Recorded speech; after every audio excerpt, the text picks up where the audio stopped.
Welcome to UBI Unplugged, breaking down the future of income. Today, we're diving deep into universal basic income, or UBI, and how it might reshape personal finance as we know it, especially in a post-pandemic world. It's a big topic, lots of angles, so let's get right into it. Absolutely. It's a conversation that's becoming increasingly urgent, We're seeing automation and AI rapidly changing the job market, and income inequality is a persistent issue.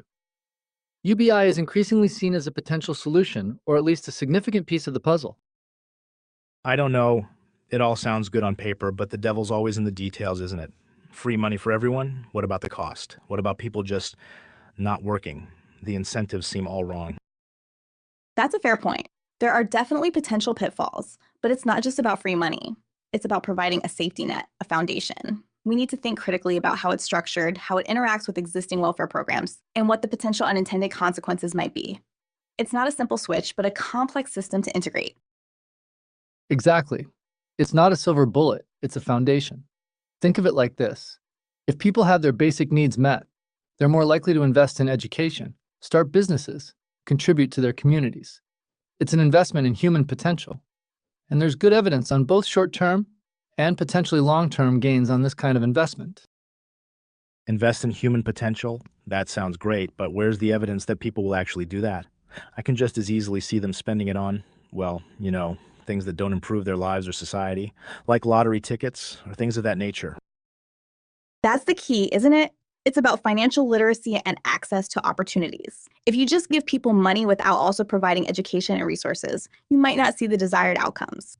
We saw that play out in some ways with certain pandemic relief programs. Some people did really well, others did not. Right.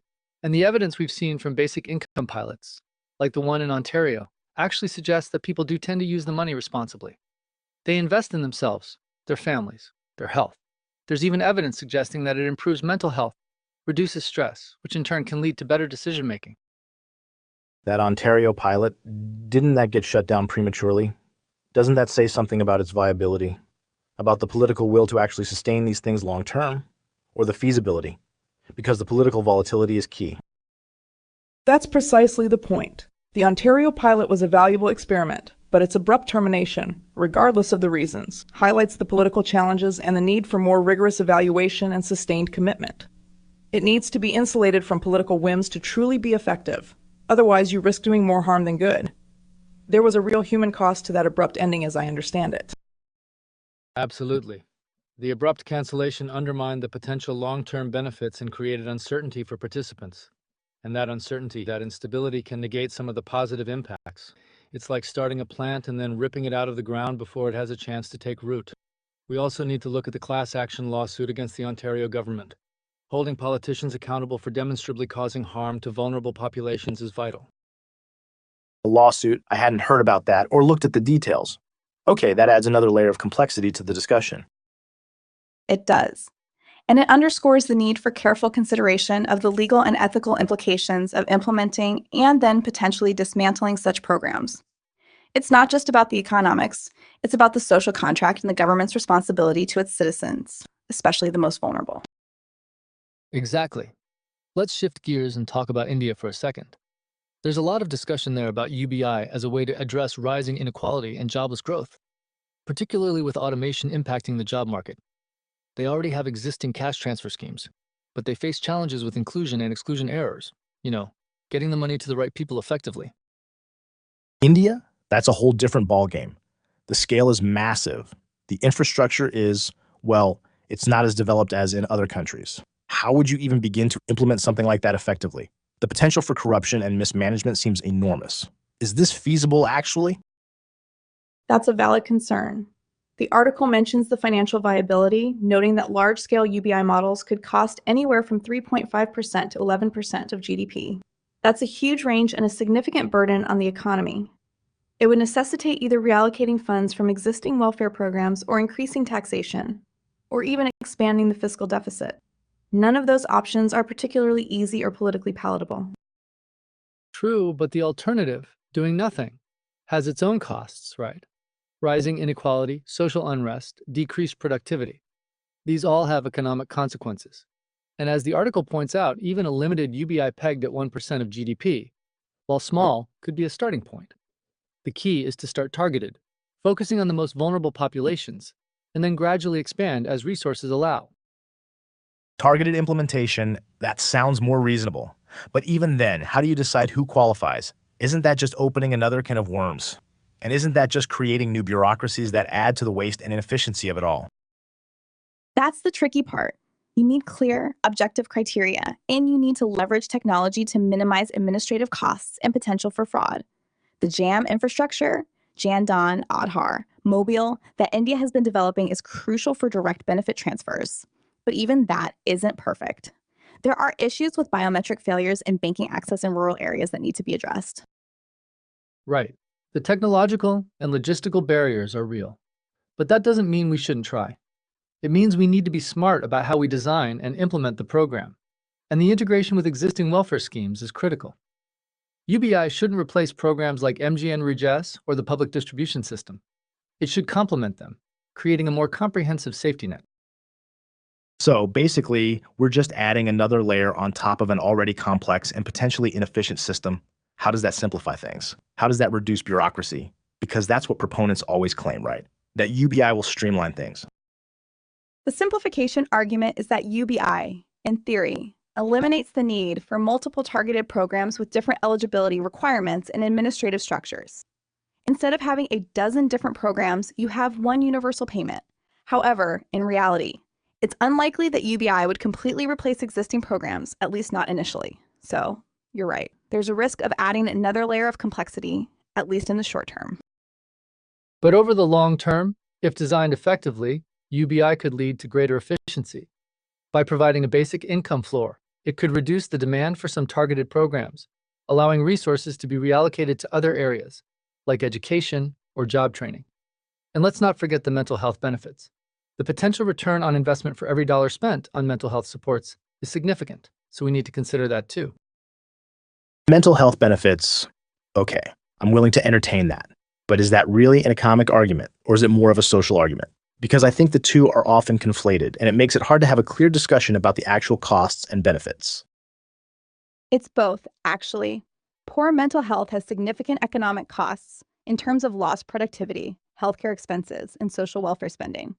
If UBI can improve mental health, it can generate significant economic savings in the long run.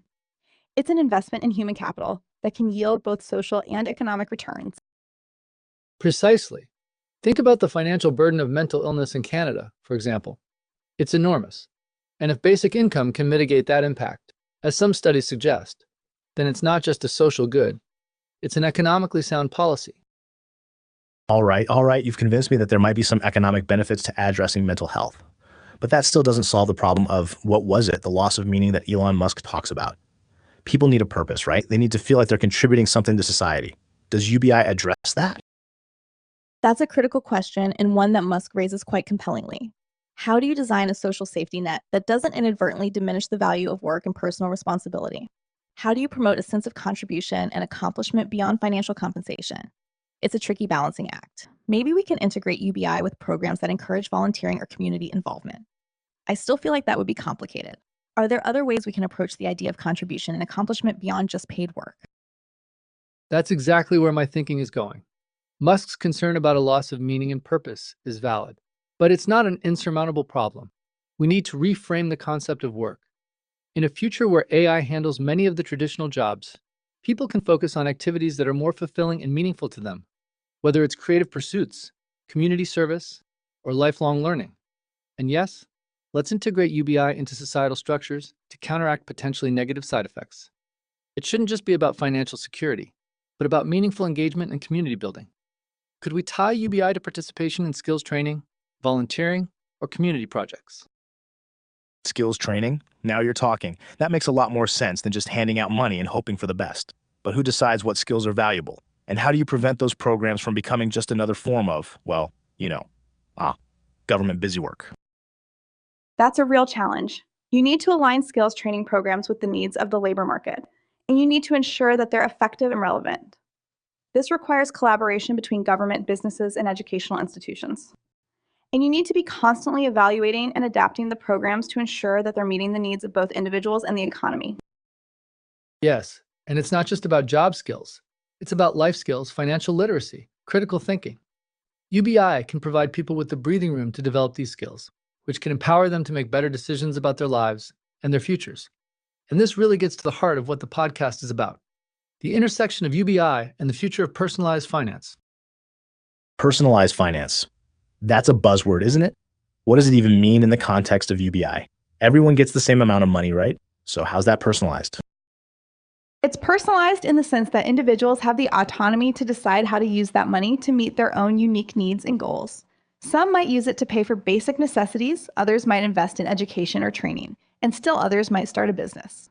UBI provides the foundation for individuals to take control of their financial lives and make choices that are right for them. Exactly.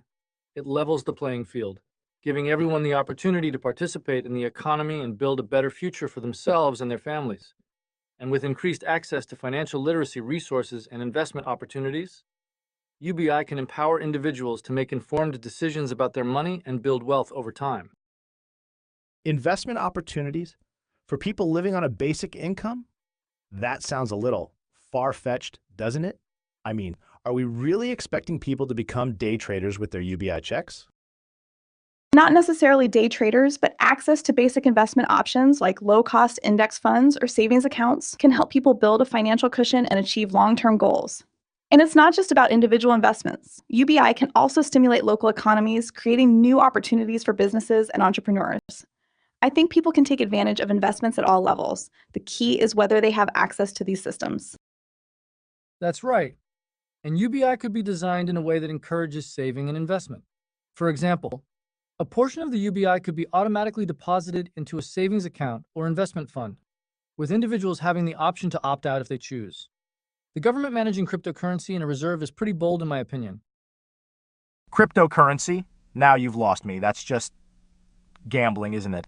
How can you build a stable financial system on something as volatile and unpredictable as crypto? I agree. While there are potential benefits to exploring digital currencies, I'm not convinced it's a sound investment for the government. The historical volatility of crypto makes it a risky proposition, especially when dealing with public funds. There are still pilots that are being implemented, and the results should be closely watched. Okay, maybe crypto is a bit too far out there for now, but the underlying principle is sound. We need to explore innovative ways to empower individuals to build wealth and participate in the financial system. And that includes access to financial education, affordable banking services, and opportunities to invest in their communities. Affordable banking services, that's something I can get behind. It's ridiculous how much banks charge in fees, especially for people with low incomes. That just exacerbates the problem. Absolutely.